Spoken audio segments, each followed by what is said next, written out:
آگے حدیث پڑھیے. عن حسين بن عبد الرحمن قال كنت عند سعيد بن جبير فقال أيكم رأى الكوكب الذي انقض البارحة؟ فقلت أنا. ثم قلت أما إني لم أكن في صلاة ولكني لدغت. قال فما صنعت؟ قلت ارتقيت. قال فما حملك على ذلك؟ قلت حديث حدثناه الشعبي. قال وما حدثكم؟ قلت حدثنا عن بريدة بن الحصيب أنه قال لا رقية إلا من عين أو حمى. قال قد أحسن من انتهى إلى ما سمع. ولكن حدثنا ابن عباس عن النبي صلى الله عليه وسلم أنه قال أردت علي الأمم فرأيت النبي ومعه الرهب والنبي ومعه الرجل والرجلان والنبي وليس معه أحد إذ رفع لي سواد عظيم فظننت أنهم أمتي فقيل لي هذا موسى وقومه فنظرت فإذا سواد عظيم فقيل لي هذه أمتك ومعهم 70,000 يدخلون الجنة بغير حساب ولا عذاب. ثم نهض فدخل منزله فخاض الناس في أولئك فقال بعضهم فلعلهم الذين صحبوا رسول الله صلى الله عليه وسلم وقال بعضهم فلعلهم الذين ولدوا في الإسلام فلم يشركوا بالله شيئا وذكروا أشياء. فخرج رسول الله صلى الله عليه وسلم فأخبروه فقال هم الذين لا يسترقون ولا يكتوون ولا يتطيرون وعلى ربهم يتوكلون. فقام عكاشة بن محصن فقال ادعوا الله أن يجعلني منهم. قال أنت منهم. ثم قام رجل آخر فقال ادعوا الله أن يجعلني منهم. فقال سبقك بها عكاشة. وفقك الله فتح الله عليك ما شاء اللہ قراءتك طیبہ جزاک اللہ خیرہ. یہ نبی علیہ السلام کی حدیث جو صحیح بخاری میں موجود ہے. عن حسین ابن عبد الرحمن قال حسین ابن عبد الرحمن فرماتے ہیں یہ حسین یہ کوفہ کے محدثین میں ثقہ ہیں. یہ ابو الہذیل ان کی کنیت ہے اور 136 ہجری میں ان کا انتقال ہوا تھا اور ان کی عمر 93 سال تھی. جو 100 کے لگ بھگ علماء فوت ہوتے ہیں ان کو شیخ معمر کہا جاتا ہے. شیخ معمر یہ ان کا ایک لقب ہے. ملحق الاجداد بالاحفاد کہ دادوں کو پوتوں سے ملانے والا اپنی سند کے ذریعے. یعنی جو ان کے دور کے علماء اور محدثین ہیں وہ ان کو دادوں تک پہنچا دیتے ہیں کیونکہ پوری ایک صدی انہوں نے لپیٹ رکھی ہوتی اور علماء ایسے محدثین سے ملنے کا شوق رکھتے تھے تاکہ سند کا علوم حاصل ہو جائے. یہ 93 سال ان کی عمر تھی. کہتے ہیں کہ کنت عند سعید بن جبیر میں سعید بن جبیر کے پاس بیٹھا ہوا تھا اور سعید بن جبیر رحمہ اللہ علماء تابعین میں سے ہیں. عبداللہ بن عباس کے خاص شاگرد خصوصی تلمذ ان کو حاصل تھا جناب عبداللہ بن عباس رضی اللہ عنہما کا. اور یہ حجاج کے دور میں قتل کر دیے گئے تھے اور ان کی عمر 50 سال سے زائد نہیں ہو سکی تھی لیکن بہت بڑے فقیہ تھے اور محدث تھے. یہ حسین بن عبد الرحمن سعید بن جبیر کے پاس بیٹھے ہوئے تھے. فقال انہوں نے کہا بلکہ سعید نے پوچھا کہ ایکم رأى الكوكب الذي انقض البارحة کہ رات ایک ستارہ ٹوٹا تھا وہ تم میں سے کس نے دیکھا ہے. رات ایک ستارہ ٹوٹ کے گرا تھا. انقض بمعنی سقط تھا. وہ تم میں سے کس نے دیکھا ہے. ستارے کا گرنا اس کا سب سے اہم سبب یہ ہے کہ بعض اوقات شیاطین اور جن جو انتہائی خبیث ہوتے ہیں جن کا تعلق زمین پر موجود کاہنوں اور عاملوں سے ہوتا ہے جو کہتے ہیں کہ ہمارے قبضے میں موکل ہے وہ انہیں غیبی خبریں پہنچانے کی کوشش کرتے ہیں.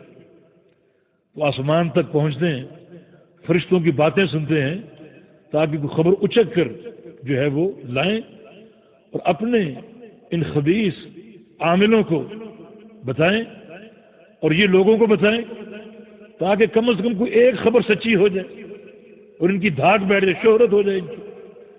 تو اللہ تعالیٰ نے اور آسمان کی خبروں کی حفاظت کے لیے جب وہ فرشتوں کو مامور کیا ہوا ہے، اور یہ ستارے شہاب ثاقب بن کر ان جنوں پر لپکتے ہیں اور ان کو اچکتے ہیں اور ان کو اوپر پہنچنے سے روکتے ہیں۔ تو فرمایا کہ وہ ستارہ رات گرا تھا، کس نے دیکھا ہے؟ فقلت انا، حسین کہتے کہ میں نے عرض کیا کہ میں نے وہ ستارہ دیکھا تھا۔ ثم قلت، پھر میں نے کہا اما انی لم اکن فی صلاۃ، سلف کی تربیت اور ان کا ذہن دیکھیں۔ عرض کیا کہ اس وقت میں نماز نہیں پڑھ رہا تھا، وہ آدھی رات کا وقت تھا، تو ذہن میں یہ بات جائے گی نا کہ اس وقت کیوں جاگ رہے تھے، مانا قیام اللیل کر رہے تھے، نماز پڑھ رہے تھے۔ تو کہا اس وقت میں نماز نہیں پڑھ رہا تھا، ولکنی لدغت، اصل بات یہ کہ مجھے ایک زہریلی چیز نے کاٹ لیا تھا، سانپ یا بچھو نے مجھے کاٹ لیا تھا، ڈنگ مارا تھا، زہر کی تکلیف تھی، زہر کا اثر تھا، اس بنا پر میں جاگ رہا تھا، نیند نہیں آ رہی تھی، اس لیے میں نے وہ ستارہ ٹوٹتے ہوئے دیکھا۔ یعنی یہ نہ سمجھے کہ اس وقت میں قیام اللیل میں مشغول تھا، اور نہ خاموش رہتے کہ سمجھ رہے ہوں کہ ہم قیام اللیل کر رہے تھے۔ یہ ایک تعریف ہی ہے نا ہماری نیکی کی، ایک گواہی ہے نا، لیکن نہیں، اپنے معاملے کو صاف کیا، اور یہ عین تقویٰ ہے کہ دراصل معاملہ میں یہ تھا کہ میں ایک تکلیف میں مبتلا تھا، اس بنا پر جاگ رہا تھا۔ قال فما صنعت، پوچھا کہ تم نے پھر کیا کیا، اس تکلیف کا علاج کیا کیا؟ قلت ارتقیت، میں نے کہا کہ میں نے دم کروایا، میں نے دم کروایا۔ قال فما حملك على ذلك، آپ نے دم کیوں کروایا، کیا دلیل ہے، دم کیوں کروایا آپ نے؟ قال قلت حدیث حدثنا الشعبی، کہا کہ ایک حدیث ہے جو ہمیں شعبی نے بیان کی۔ شعبی یہ تابعین میں سے، ان کا نام ہے عامر بن شراحیل الشعبی، 500 صحابہ سے ان کی لقاء ثابت ہے، بڑے تابعین میں سے، اور بڑی چوٹی کے محدث تھے اور فقیہ تھے۔ ان کا یہ قول بڑا طلاب کے لیے خاص طور پہ ایک رہنما ہو سکتا ہے۔ ایک بار ایک حدیث بیان کی، اور وہ حدیث صحیح بخاری میں موجود ہے، 2 لائنوں کی حدیث۔ جب حدیث بیان کر کے فارغ ہوئے تو اپنے شاگرد سے کہا کہ خود ہو بدون شیء فقد كنا نرحل لما دونه الى المدینہ، کہ لے لو یہ حدیث تم کسی محنت کے بغیر، تمہیں یہ حدیث گھر بیٹھے مل گئی۔ ہم تو اس سے بھی چھوٹی حدیث کو حاصل کرنے کے لیے بغداد سے مدینہ جایا کرتے تھے۔ یہ سلف صالحین کی محنتیں اور ان کی تکلیفیں، مشقتیں طلب حدیث کے لیے۔ ابو حاتم الرازی کا قول ہے کہ میں طلب حدیث کے لیے 3000 میل پیدل چلا ہوں، 3000 میل۔ سائل نے پوچھا کہ ثم ترکت المشی، پھر آپ نے چلنا چھوڑ دیا تھا؟ کہا نہیں، ثم ترکت العد، پھر میں نے گننا چھوڑ دیا تھا۔ بقی بن مخلد محدث دیار اندلس، طلب حدیث کے لیے انہوں نے 3 بر اعظموں کا سفر کیا، 3 ملکوں کا نہیں، 3 بر اعظم۔ افریقہ گئے، ایشیا اور یورپ۔ ہم میں سے کون گیا ہے؟ حالانکہ جہاز بھی چلتے ہیں۔ یہ سلف صالحین کی محنت ہے۔ یہ عامر بن شراحیل یہ 63 ہجری میں فوت ہوئے تھے، 63 ہجری میں۔ تو کہا کہ میں نے دم کیوں کروایا؟ مجھے عامر الشعبی نے حدیث بیان کی۔ پوچھا کیا حدیث ہے؟ قلت حدثنا عن بریدہ بن حصیب، کہ انہوں نے وہ حدیث سنائی ہے بریدہ بن حصیب رضی اللہ عنہ کی روایت سے۔ بریدہ بن حصیب نبی علیہ السلام کے مشہور صحابی ہیں، ان کی روایت سے یہ حدیث ہے۔ کیا؟ لا رقیۃ الا من عین او حمۃ، کہ نہیں ہے دم مگر 2 تکلیفوں سے، ایک نظر بد سے، دوسرا کسی موذی جانور کے کاٹے سے۔ کوئی زہریلا جانور کاٹ لے تو اس سے دم ہے، یا پھر نظر بد سے دم ہے۔ تو اس کا معنی یہ اس حدیث سے ثابت ہوا کہ نظر بد سے دم کر سکتے ہیں اور موذی جانور کے کانٹے سے بھی دم جائز ہے، تو اس لیے میں نے دم کروا لیا۔ اس پر سعید بن جبیر نے کیا فرمایا؟ قد احسن من انتہا الی ما سمع، کہ جس شخص کے پاس کوئی علم پہنچے وہ اس کو اپنا لے، وہ اچھا کرتا ہے۔ علم سے مراد کیا ہے؟ علم سے مراد نبی علیہ السلام کی حدیث ہے۔ متقدمین کے دور میں، سلف صالحین کے دور میں علم صرف ایک ہی چیز کا نام تھا، وحی کا علم۔ عطا بن ابی رباح ہے، تابعی ہیں یہ بھی، سعید بن جبیر کے ساتھی ہیں اور ابن عباس کے شاگرد ہیں۔ ان سے ایک سائل نے سوال کیا، ایک فقہی سوال، کہا کہ ایک شخص مکہ جاتا ہے، مکہ میں داخل ہوا حج کے مہینے میں نہیں، حج کے 3 مہینے شوال، ذوالقعدہ، ذوالحج، مثلا وہ رمضان میں داخل ہو گیا، عمرہ کر لیا، اب وہ اس کا ارادہ بن گیا کہ حج کر لوں، تمتع۔ کیا وہ رمضان کے عمرے کو اپنے حج کے ساتھ جوڑ سکتا ہے تاکہ حج تمتع ہو جائے؟ عطا نے کہا کہ نہیں، اس کو اشہر حج میں عمرہ کرنا پڑے گا۔ اگر وہ حج کرنا چاہ رہے تمتع تو اشہر حج میں وہ میقات پر جائے، عمرے کا احرام باندھے، کرے، وہ عمرہ حج کے ساتھ جڑے گا۔ تو سائل نے پوچھا کہ رأی من عندک ام علم؟ عطا، یہ آپ کی رائے ہے یا علم ہے؟ کیا سمجھے آپ کہ سلف صالحین علم کسے کہتے تھے؟ رائے علم نہیں ہے، یہ قیاسات اور تخرصات اور تخمینے یہ علم نہیں ہے، ورقوں کے ورقے سیاہ کر دو اور مجلدات یا یہ علم نہیں ہے۔ علم سلف صالحین کی اصطلاح میں کتاب و سنت کا نام۔ عطا، جو آپ نے مسئلہ بتایا ہے یہ آپ کی رائے ہے یا علم ہے؟ یعنی علم رائے کے مقابلے میں اور رائے کے مقابلے میں کتاب و سنت۔ تو جناب سعید بن جبیر نے فرمایا کہ جس شخص کے پاس کوئی علم پہنچے، یعنی پیغمبر علیہ السلام کی حدیث پہنچے، وہ اس کو اپنا لے، وہ اچھا کرتا ہے۔ ٹھیک ہے، یہ حدیث آپ نے سند سے بیان کر دی اور ثابت ہو گئی، تو اس حدیث کی وضاحت ہو جائے کہ کیا دم 2 ہی مرضوں میں جائز، صرف نظر بد اور جانور کے ڈسے ہوئے انسان کو دم کرنا، اس کے علاوہ کسی مرض پر دم کرنا جائز نہیں؟ کیونکہ حدیث بھی یہ ظاہر ہو رہا ہے کہ نہیں ہے دم مگر ان 2 چیزوں میں، ایک نظر بد اور ایک جانور کا ڈسا ہوا۔ نہیں، ہر مرض سے دم کرنا جائز ہے اور نبی علیہ السلام کی سنتوں سے ثابت ہے۔ تو یہاں یہ کیوں کہا گیا؟ اس کا معنی بعض علماء نے اس طرح کیا، جن میں امام خطابی رحمہ اللہ علماء متقدمین میں سے ہیں، وہ کہتے ہیں کہ اس کا معنی یہ کہ لا رقیۃ اشفا و اولا من رقیۃ العین والحمى، کہ نظر بد اور جانور کے کانٹے کا جو دم ہے یہ سب سے بڑھ کر شافی ہے۔ باقی امراض میں بھی دم ہے اور پیغمبر علیہ السلام کے عمل سے ثابت ہے، لیکن ان 2 امراض میں خاص طور پہ جو دم ہوگا وہ سب سے زیادہ شافی۔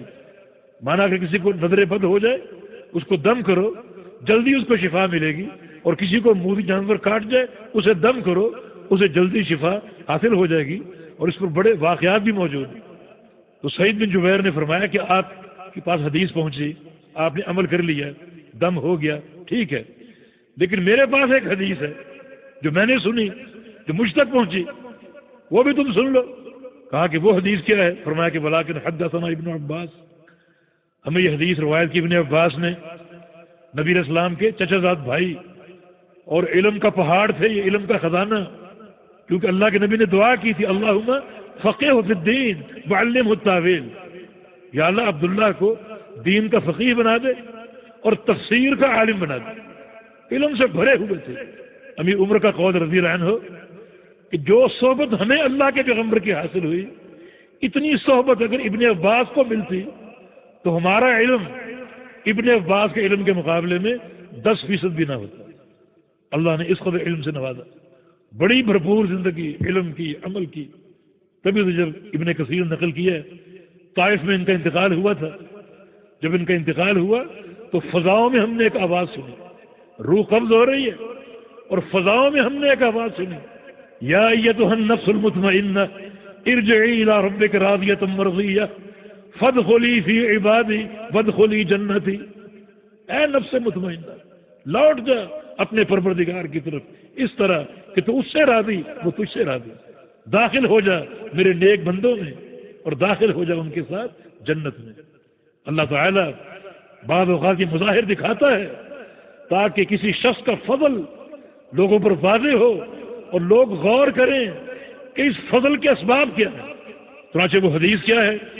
حدیث یہ ہے کہ نبی علیہ السلام نے فرمایا عرضت علی الامم، مجھ پر بہت سی امتیں پیش کی گئیں۔ کب پیش کی گئی؟ یہاں صراحت نہیں ہے، یہاں صراحت نہیں، لیکن ایک روایت میں جو مسند احمد وغیرہ میں، سنن نبی داؤد میں، کہ معراج کی رات اللہ تعالیٰ نے مجھے بہت سی امتیں دکھائیں، گویا میدان محشر قائم ہے اور ہر امت اپنے نبی کے ساتھ کھڑی ہے، ہر قوم اپنے نبی کے ساتھ کھڑی ہے۔ یہ منظر اللہ تعالیٰ نے مجھے دکھایا، اللہ تعالیٰ دکھانے پر قادر ہے، کیفیت ہم نہیں جانتے۔ فرمایا کہ فرعیت النبی ومعہ الرہط، میں نے بعض انبیاء دیکھے ان کے ساتھ ایک رہط، ایک جماعت کھڑی ہے۔ رہط اس جماعت کو کہتے ہیں جس میں افراد 10 سے کم، 6 افراد، 5 افراد، 7 افراد کھڑے ہیں ایک نبی کے ساتھ۔ مانا اس نبی نے پوری زندگی دعوت پر محنت کی اور حاصل کیا ہوا؟ یہ 5-6 افراد، باقی کسی شخص نے مان کر نہیں دیا۔ والنبی ومعہ الرجل والرجلان، اور میں نے کچھ ایسے نبی دیکھے جن کے ساتھ 2 آدمی اور کچھ ایسے نبی جن کے ساتھ ایک ہی آدمی کھڑا ہے۔ والنبی ولیس معہ احد، کچھ ایسے نبی بھی دیکھے جو اکیلے کھڑے ہیں، ایک فرد واحد کے ساتھ ہیں، اکیلے کھڑے، پوری زندگی کام کیا دعوت کا، لیکن ایک شخص نے بھی دعوت کو قبول نہیں کیا۔ تو کیا کہو گے؟ نعوذ باللہ، نبی ناکام تھا۔ وہ آج کل کے جمہوری دور میں ایک ووٹ بھی پیدا نہیں کر سکا، نہیں، ناکام نہیں تھا۔ ہر نبی کامیاب ہوتا ہے، اور نبی کی کامیابی یہ ہے کہ اپنے منہج توحید پر قائم رہے، یہ نہیں کچھ لو اور کچھ دو، کچھ تنازل اختیار کرو، کچھ مان لو کچھ منوا لو، نہیں، جو صریح توحید خالص اس پر قائم رہے، اس سے تنازل نہیں، اس سے ہٹنا ممکن نہیں، مانو یا نہ مانو۔ یہ کامیابی، وہ شخص کامیاب نہیں ہے جس کی زندگی میں تنازل ہو، کچھ لے لو کچھ دے دو اور اس طریقے سے ہزاروں لوگ جمع کر لیں، جس کی زندگی ملاوٹ سے بھری ہو، ہر ایک کے ساتھ دوستی ہو، محبتیں ہوں اور کوئی تمیز نہ ہو، یہ اس کے تو ہزاروں واقف ہیں، لاکھوں اس کے مرید ہیں۔ یہ کوئی کامیابی نہیں، یہ کامیابی اکیلا کھڑا ہے، ایک شخص نے مان کر نہیں دیا لیکن کامیاب ہے۔ کیوں؟ منہج سے وفا، عقیدے سے وفا، توحید سے وفا، اسوہ انبیاء سیکھو۔ اور ایک اور بات بھی سمجھو کہ دین کثرت کا نام نہیں ہے۔ یہاں کیا کہو گے پھر؟ نبی اکیلا ہے۔ اگر کثرت حق ہے تو یہاں کیا فیصلہ کرو گے؟ نہیں، کثرت کا نام دین نہیں۔ اکثر ہم بالحق کے کار ہوئے، اکثریت کا مزاج یہ ہے، ہر دور میں اکثریت ہر دور کی حق کو ناپسند کرنے والوں کی ہوتی۔ اللہ کے بہت تھوڑے بندے شکر گزار ہوتے ہیں، سچے عقیدے پر ہوتے ہیں۔ کبھی حق کو تعداد کے پیمانے پر مت تولو۔ اور پیغمبر علیہ السلام کی حدیث ہے کہ ان الاسلام بدا غریبا وسیعود کما بدا غریبا، کہ اسلام غربت سے شروع ہوا، اجنبیت سے، 2 افراد سے، پہلے ایک فرد پھر 2 فرد، اجنبیت سے شروع ہوا اور اسی اجنبیت پر لوٹے گا۔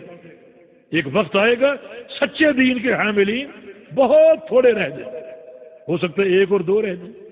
تو کبھی حق کو، منہج اور عقیدے کو تعداد پر مت تولو بلکہ دلیل پر تولو، اور دلیل کتاب و سنت کی، قرآن و حدیث کی دلیل کس کے پاس ہے؟ ابن مسعود رضی اللہ عنہ فرمایا کرتے تھے الحق الجماعت اذا كنت على الحق ولو كنت وحدك۔ جماعت کیا ہے؟ کہ حق تمہارے پاس ہو خواہ تم اکیلے کیوں نہیں۔ جماعت کثرت تعداد کا نام نہیں، جماعت حق کا نام ہے، اور حق اللہ تعالیٰ کی وحی کا نام ہے۔ تو فرمایا کہ ایسے انبیاء بھی دیکھے جو اکیلے تنہا کھڑے ہیں، ایک فرد واحد بھی ساتھ میں۔ اذ رفع علی سواد عظیم، اسی دوران ایک بڑی جماعت مجھے دکھائی گئی، بڑی جماعت میں نے دیکھی، دور سے آ رہی، بڑے افراد، چونکہ جماعت دور تھی، لوگ نظر آ رہے تھے مگر چہروں سے شناسائی نہیں ہو رہی تھی۔ فظننت انہم امتی، میں سمجھا کہ یہ میری امت ہے، اتنی بڑی جماعت یہ میری امت ہے۔ فقید علی مجھے بتایا گیا کہ ھذا موسیٰ و قومہ، یہ موسیٰ علیہ السلام اور ان کی قوم ہے۔ فنظرت فاذا سواد عظیم، پھر میں نے دیکھا ایک اور بڑی جماعت دکھائی دی، اس سے بھی بڑی۔ فقید علی ھذہ امتک، بتایا گیا کہ یہ آپ کی امت، بڑی تعداد۔ ومعهم 70,000 يدخلون الجنة بغیر حساب ولا عذاب، اور یہ بتایا گیا کہ آپ کی اس امت میں 70,000 افراد ایسے ہیں جو جنت میں داخل ہوں گے بغیر حساب کے، بغیر عذاب کے۔ 70,000، یہ صحیح بخاری کے حدیث کے الفاظ، جبکہ مسند احمد میں ایک حدیث ہے، اس کے الفاظ ہے کہ فاستزدت ربی، میں نے اپنے پروردگار سے وہیں کھڑے کھڑے دعا کی کہ یا اللہ اس تعداد کو بڑھا دے، اس تعداد میں اضافہ کر دے۔ فزادنی ربی، میرے پروردگار نے میری دعا قبول کر لی۔ مع کل 1070,000، ان میں سے ہر 1000 کے ساتھ 70,000 اور بھی دیتا ہوں۔ ضربیں جا کر دے لیجیے کتنے بنتے، ان کا حساب نہیں ہوگا، انہیں عذاب نہیں ہوگا، جنت میں یوں ہی داخل ہوں۔ کتنی بڑی تعداد۔ اس کی سند بھی حسن ہے، حافظ حجر نے فتح الباری میں اس کو ذکر کیا ہے کہ ہر 1000 کے ساتھ 70,000 اور جو بلا حساب بلا عذاب جنت میں داخل ہوں گے۔ ثم نہض، نبی علیہ السلام کے بعد مکمل کر کے کھڑے ہوئے۔ فدخل منزلہ، اپنے گھر تشریف لے گئے۔ فخاض الناس فی اولئک، اب صحابہ پیچھے بیٹھے ہوئے ہیں، اب صحابہ کا شوق، ان کی لگن، جو سجود دیکھو، انہوں نے ان لوگوں کے بارے میں بات کرنی شروع کر دی کہ یہ لوگ کون ہو سکتے ہیں جو بلا حساب جنت میں جائیں گے، بلا عذاب جائیں گے، یہ کون ہو سکتے ہیں؟ صحابہ اس پر بحث کرنے لگے، آپس میں بات کرنے لگے۔ فقال بعضهم، کسی نے کہا فلعلهم الذين صاحب رسول اللہ صلی اللہ علیہ وسلم، شاید یہ وہ لوگ ہیں جن کو پیغمبر علیہ السلام کی صحبت کا شرف حاصل ہوا، کیونکہ صحبت کا شرف بڑا اونچا شرف ہے، تو پھر یہ وہ لوگ ہو سکتے ہیں جو نبی علیہ السلام کے صحابی ہیں۔ اس کا جواب کسی نے یہ دیا کہ یہ وہ نہیں ہو سکتے، کیونکہ اکثر صحابہ پہلے شرک میں ملوث تھے، پیغمبر علیہ السلام کی دعوت سے قبل اکثر مشرکین تھے، مشرکین گھرانے تھے۔ فلعلهم الذين ولدوا في الاسلام، یہ وہ لوگ ہو سکتے ہیں جن کی پیدائش اسلام میں ہو اور مرتے دم تک توحید پر قائم رہے ہوں اور ان کا خاتمہ بھی توحید پر ہو۔ مانا وہ توحید کی عظمت کو جانتے تھے، جو شروع سے آخر تک توحید کے عقیدے پر قائم رہے ہوں، یہ وہ ہو سکتے ہیں۔ فلم یشرکوا باللہ شیئا، جنہوں نے کبھی اللہ کے ساتھ شرک نہ کیا ہو، یہ وہ لوگ ہو سکتے ہیں۔ ذکر و شیعہ، کسی نے کچھ کہا، کسی نے کچھ کہا۔ خرج علیہم رسول اللہ صلی اللہ علیہ وسلم، تھوڑی دیر بعد نبی علیہ السلام دوبارہ اس مجلس میں تشریف لے آئے۔ تو اخبروہ، صحابہ نے خبر دی کہ ہم نے آپ کے جانے کے بعد یہ باتیں کی کہ یہ لوگ کون ہو سکتے ہیں، آپ بتائیے کہ کون سی بات درست ہے۔ تو رسول اللہ صلی اللہ علیہ وسلم نے فرمایا کہ نہیں، نہ یہ بات درست ہے نہ یہ بات درست ہے۔ یہ لوگ جنہیں بلا حساب بلا عذاب جنت کا داخلہ حاصل ہوگا، یہ وہ لوگ ہیں جن میں 4 اوصاف ہیں، جن میں 4 اوصاف ہیں۔ ہم الذین لا یسترخون، جو دم نہ کرواتے ہوں، ولا یکتوون، اور اپنے مرض کا علاج آگ کے داغ سے نہ کرواتے ہوں۔ القی، آگ سے جسم کو دغوانا، آگ کے داغ سے علاج نہ کرواتے ہوں۔ ولا یتطیرون، اور پرندوں سے فال نہ لیتے ہوں، پرندوں سے فال نہ لیتے ہوں۔ وعلی ربہم یتوکلون، اور اپنے رب پر توکل کرنے والے ہوں۔ یہ 4 اوصاف۔ نمبر 1، لا یسترخون، دم نہ کرواتے ہوں۔ تو کیا دم کروانا جائز نہیں؟ دم نہ کرواتے ہوں۔ 2 لفظوں کو سمجھیں، ایک ہے رقیہ اور ایک ہے استرخاء۔ رقیہ کا معنی دم کرنا اور استرخاء کا معنی دم کروانا۔ وہ لوگ اتنے اللہ پر توکل کرنے والے ہوں، اللہ پر اعتماد کرنے والے ہوں کہ اپنے مرض پر صبر کریں اور کسی کو دم کا نہ کہیں، کسی کو دم کا نہ کہیں۔ بعض اوقات یہ دم کروانا توکل کے منافی ہوتا ہے، اعتماد علی الغیر ہوتا ہے۔ خاص طور پہ ہمارے ہاں کچھ لوگ دکانیں سے جا کر بیٹھے ہوئے کہ یہاں دم کروا لو، استخارے کروا لو، اور لوگ جاتے ہیں۔ اب کوئی مریض ہو گیا، بیچارہ کراہ رہا ہے، اسے اس درگاہ پر لے کے جاتے ہیں کہ جا کر اس سے دم کروائیں۔ اور یہ بات غیرت توحید کے خلاف ہے. اب وہاں کے لیے سفر شروع ہو گیا. جب تک وہاں نہیں پہنچو گے دل میں کس کا تصور ہوگا؟ اللہ کا کہ اس دم کرنے والے کا؟ تو دین اس چیز کو قبول نہیں کرتا کہ اللہ تعالیٰ کے علاوہ کسی غیر کا تصور تمہارے دل میں آئے، اور پھر خود دم کرنا زیادہ افضل ہے. اللہ تعالیٰ نے ایک مرض دیا، کوئی ایک موقع دیا کہ میرے سامنے گر گڑاؤ، میرے سامنے رو، میرا ذکر کرو، مجھے یاد کرو. ایک موقع اللہ نے دیا ہے، اور ہم وہ موقع مولوی صاحب کو دے دیتے ہیں کہ یہ بھی کام آپ ہی کریں. یعنی شریعت کے منشا کے خلاف ہے.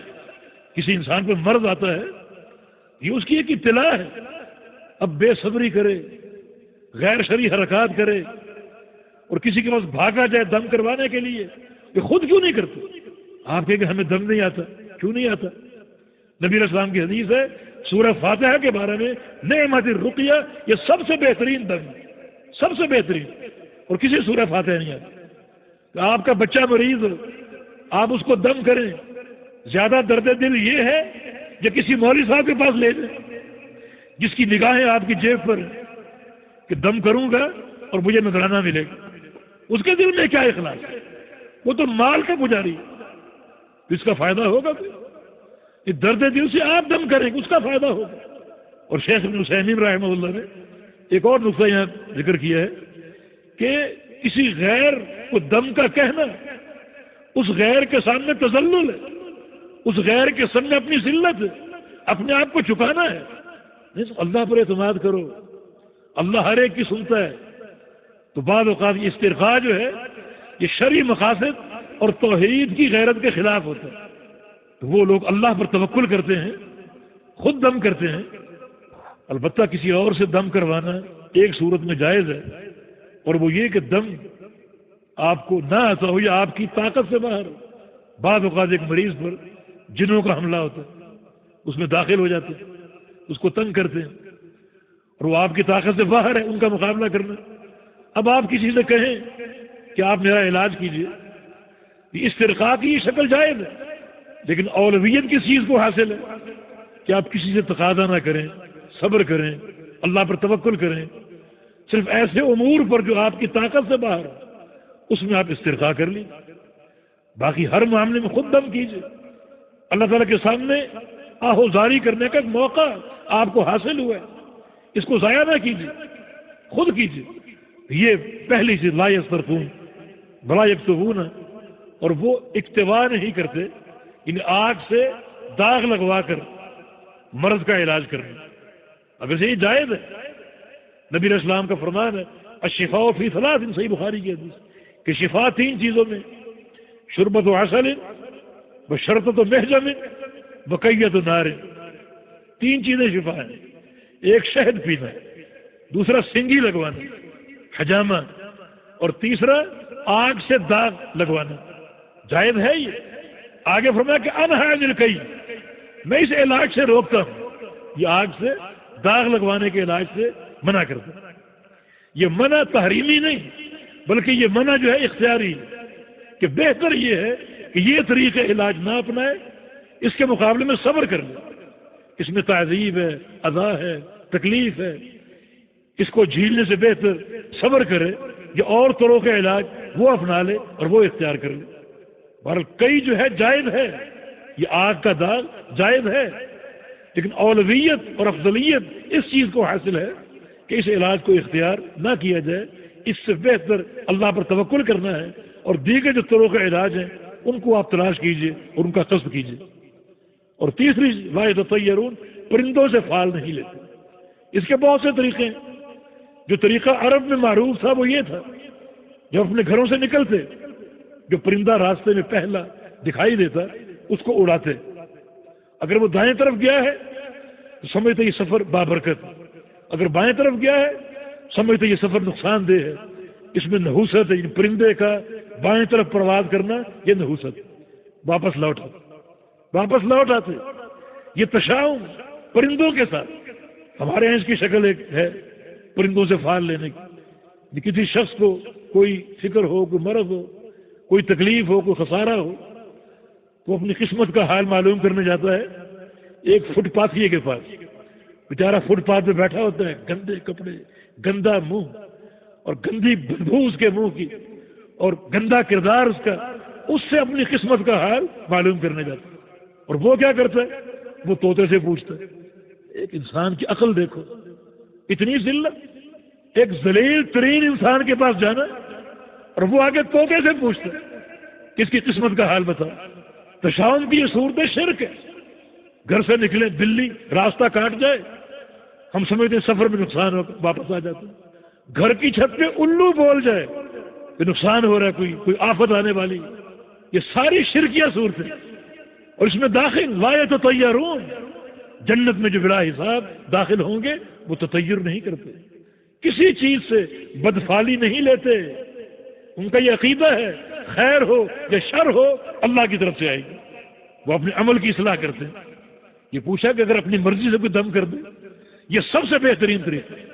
صحابہ نے نبی علیہ السلام پوچھا تھا، یا رسول اللہ صلی اللہ علیہ وسلم، اپنے کسی بھائی کی ہم عیادت کے لیے جائیں، اس کو دم کر سکتے ہیں؟ فرمایا کہ من استطاع ان ينفع اخاه فلينفع، جو اپنے بھائی کو نفع دینا چاہے وہ ضرور اس کو نفع دے، یعنی ضرور دم کرے اس کو، یہ سب سے بہترین صورت ہے۔ لیکن استرخاء جو ہے اس میں جو ہم نے کلام کیا اس کی صورتیں بتائیں آپ کو، لیکن رقیہ بذات خود دم کرنا، ایک بار جبریل امین اللہ کے پیغمبر کے پاس آئے، رسول اللہ صلی اللہ علیہ وسلم کو بخار زدہ پایا، جبریل نے اللہ کے پیغمبر کو دم کیا۔ ایک بار پیغمبر علیہ السلام بیمار تھے، عائشہ صدیقہ نے پیغمبر علیہ السلام کو دم کیا، پڑھا عائشہ نے، مگر ہاتھ برکت کے لیے اللہ کے پیغمبر کا پھیر۔ اور چوتھی صورت کیا ہے؟ وَعَلَىٰ رَبِّهِمْ يَتَوَكَّلُونَ، اپنے رب پر توکل کرتے ہیں، اپنے رب پر توکل کرتے ہیں۔ توکل میرے دوست اور بھائیو اسباب اختیار کرنے کا نام ہے، اسباب کو چھوڑنے کا نام نہیں ہے۔ جس چیز کا، جس تکلیف کا جو سبب ہے اس سبب کو اختیار کرو، اس تکلیف کو براہ راست مؤثر نہ کہو، اس کی تاثیر اللہ کے حکم سے ہوگی، اور اللہ پر توکل کرو۔ اسباب اختیار کیے بغیر توکل کرنا یہ شرعی مقاصد کے خلاف ہے۔ مثلا ایک شخص پیاسا ہے، پانی سامنے پڑا ہوا ہے، کہ میں پانی نہیں پیوں گا، اللہ پر توکل کروں گا، یہ توکل نہیں ہے۔ ایک شخص بھوکا ہے، کھانا موجود ہے، کھانا نہیں کھاتا، توکل کرتا۔ ایک شخص کو گرمی لگ رہی ہے، دھوپ میں ہے، سامنے سایہ ہے، سایہ میں نہیں جاؤں گا، توکل کر کے یہیں بیٹھوں، یہ توکل نہیں ہے۔ ایک شخص کو بچے کی خواہش ہے، شادی نہیں کرتا، اللہ دے دے گا، توکل کرتا ہے، کیسے؟ تو یہ اسباب اختیار کرنا، اے عقل و توکل، اللہ کے پیغمبر کی۔ مسجد میں جا رہے ہو، اونٹنی پر سوار ہو، تو اونٹنی کو کھلا چھوڑ کر مسجد میں چلے جاؤ، اللہ پر توکل کرتا ہوں، اللہ میری اونٹنی کی حفاظت کرے گا، نہیں۔ اے عقل، پہلے اونٹنی کا پاؤں باندھو پھر توکل کرو۔ اسباب اختیار کرنے چاہیے۔ اسی طرح ایک مریض ہو تو وہ دوائی اختیار کر سکتا ہے، ڈاکٹر سے، حکیم سے، طبیب سے دوائی لے سکتا ہے۔ یہ اسباب اختیار کرنا نبی علیہ السلام کی ہدایت اور نبی علیہ السلام کے فرامین کے مطابق ہے۔ نبی علیہ السلام کا فرمان ہے، ما انزل اللہ من داء الا وانزل الشفاء، اللہ تعالیٰ نے جو مرض اتارا اس کی شفا بھی اتاری۔ بعد اعراب اللہ کے پیغمبر کے پاس آئے، آ کر سوال کیا پیغمبر علیہ السلام سے، انا تداوی یا رسول اللہ، کہ یا رسول اللہ صلی اللہ علیہ وسلم کیا دوا سے علاج کر سکتے ہیں؟ فرمایا کہ یا عباد اللہ تداووا، اللہ کے بندو دوائیں اختیار کرو، دوائیں استعمال کرو اور دواؤں سے علاج کراؤ۔ یہ توکل کے منافی نہیں ہے، اسباب اختیار کرنا یہ توکل کے منافی نہیں۔ اسباب کس کی دین ہے؟ اسباب پیدا کرنے والا کون ہے؟ اللہ تعالی۔ مسبب کون ہے؟ اللہ تعالی۔ اسباب کی تاثیر پیدا کرنے والا کون ہے؟ اللہ تعالی۔ تو ہر چیز اللہ تعالیٰ کی طرف منسوب ہے، تو پھر یہ توکل کے منافی نہیں۔ یہ چار اوصاف ہیں ان لوگوں کے جنہیں اللہ تعالیٰ بلا حساب جنت میں داخل کر دے گا۔ یہ چاروں میں توحید کے نقطے ہیں، اور سب سے بڑھ کر اللہ پر اعتماد اور اللہ پر توکل۔ تو حقیقت توکل کو سمجھیں، ان امور کو اپنائیں، یقیناً ان کی یہ منفعت ہے کہ اللہ تعالیٰ حساب و عذاب کے بغیر بھی انسان کو جنت میں داخل فرما دے۔ فقام عکاشہ بن محصن، جب نبی علیہ السلام اس حدیث سے فارغ ہوئے تو ایک صحابی عکاشہ بن محصن، یہ سابقین میں سے، نبی علیہ السلام کے سابقین صحابہ میں سے، اور اس کی ایک تاریخ میں وارد ہے کہ کان من اجمل الناس سے، اس کا چہرہ بڑا خوبصورت تھا، بہت ہی خوبصورت چہرے والا تھا۔ یہ کھڑا ہوا، فقال ادعو اللہ، یا رسول اللہ دعا کیجئے اللہ تعالیٰ سے، ان یجعلنی منہم، کہ اللہ تعالیٰ مجھے ان بندوں میں شامل فرما. قال انت منہم، فرمایا کہ تم انہی میں سے ہو. بشارت مل گئی، تم انہی میں سے ہو، تم ان میں شامل ہو. اس لیے بعض علماء نے جن لوگوں کو جنت کی بشارت ملی ہے دنیا میں، ان میں عکاشہ کا نام بھی شامل کیا، تم انہی میں سے ہو. ثم قام رجل آخر، پھر ایک اور شخص کھڑا ہو گیا اور کہا کہ میرے لیے بھی دعا کر دیجیے، اللہ مجھے بھی شامل کر دے. تو رسول اللہ صلی اللہ علیہ وسلم نے فرمایا سابقہ کا بہا عکاشہ، عکاشہ سبقت لے گیا، عکاشہ بازی جیت گیا، سبقت لے گیا. یہ کیا معاملہ ہے؟ عکاشہ کو بشارت کیوں دی؟ اور جو شخص ایک لمحے بعد کھڑا ہوا وہ بھی صحابی، اسے کیوں نہیں دی؟ اس کا ایک فرق تو یہ ہے کہ جو شخص پہلے کھڑا ہوا عکاشہ، اس کا پہلے کھڑا ہونا اس بات کی دلیل ہے کہ اس کے دل میں حرص زیادہ تھی، طلب زیادہ تھی، طمع زیادہ تھی، جنت کا شوق زیادہ تھا، کہ جو ہی پیغمبر علیہ السلام خاموش ہوئے اس نے فوراً اپنی طلب پیش کر دی. اور جو شخص بعد میں کھڑا ہوا اگرچہ ایک لمحہ بعد اس کی طلب عکاشہ سے کم تھی. اور یہاں سبقت کن کے لیے ہے؟ جن کے دل میں سچی اور زیادہ اور خوب طلب ہو. اس مجلس میں اس وقت عکاشہ کی طلب زیادہ تھی، وہ پہلے کھڑا ہوا. اس لیے اللہ کے بندو، ہر وقت عمل کی حرص، جنت کی طلب کی حرص اور یہ شوق ہمارے دلوں میں ہونا چاہیے. بعض علماء نے کہا جو درجہ عکاشہ کا تھا وہ اس شخص کا نہیں تھا، عکاشہ اس بشارت کے قابل تھا، وہ اس قابل نہیں تھا. باہر کے اللہ کے پیغمبر کا جو بھی امر ہے، جو بھی آپ کا فرمان ہے، وہ اللہ کی وحی سے ہوتا ہے. اس کو بشارت دینا عکاشہ کو اس بات کی دلیل ہے کہ اللہ تعالیٰ نے بذریعہ وحی اس سے آگاہ فرما دیا اور آپ نے بشارت دے دی. دوسرے شخص کے بارے میں آگاہ نہیں فرمایا تو آپ نے خاموشی اختیار کی، بلکہ فرمایا کہ سابقہ کا بھی ہے عکاشہ، کہ عکاشہ سبقت لے گیا. تو اس حدیث کا حاصل یہ ہے کہ ہم اپنی توحید کی تحقیق کریں، ان غوامض امور پر بھی سوچیں. کتنی گہرائی ہے اس میں. خالی قبروں پر نہ جانا، مردوں کو نہ پکارنا، صرف یہ توحید نہیں ہے، بلکہ یہ سارے امور، یعنی کتنے گہرے نقطے ہیں یہ جن کا تعلق عقیدہ ہے توحید کے ساتھ ہے. تو گہرائی میں سوچیں، خوب غور کریں. اور اس کتاب میں اس طرح کے آگے بہت سے نقاط آ رہے ہیں جن میں بڑی گہرائی اور گہرے امور مذکور ہیں توحید کے تعلق سے اور شرک کے تعلق سے. اللہ پاک ہم کو عافیت عطا فرمائے.